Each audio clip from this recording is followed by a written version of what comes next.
Emotionally neglected childhood.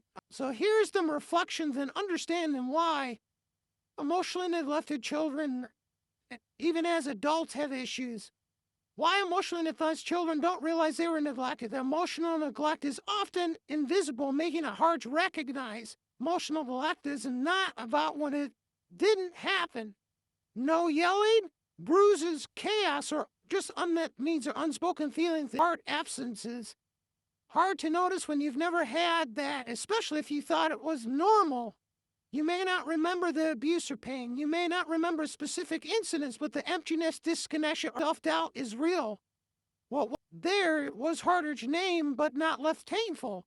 Your parents may seem good on the outside. They provided food, education, but were emotionally distracted, unavailable, or cold.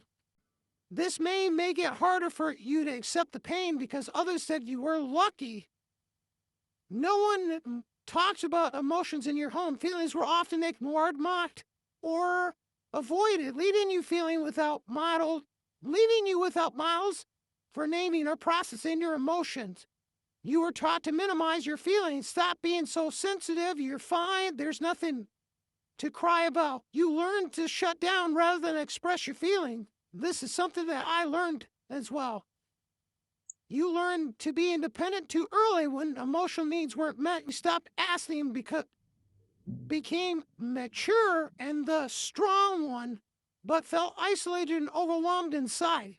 You blamed yourself for the environment. Children often internalize what they experience. Invisible needs led you to believe that you were invisible, causing shame and a sense of being too much or not enough. You often had emptiness that was just you. I had a decent childhood, so why do I feel so disconnected, anxious, or numb? It was a lack of emotional attunement that left you unseen. Realizing that you can feel confusing and painful, you might question your memories or feel guilt for seeing your parents clearly.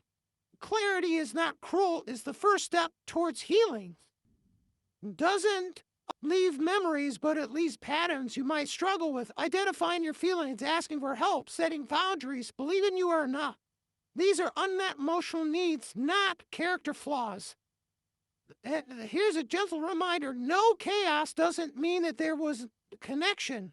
Your needs and experiences were real and valid. Just because no one meant to hurt you doesn't mean it didn't affect you. You deserve emotional nurturing, not just survival.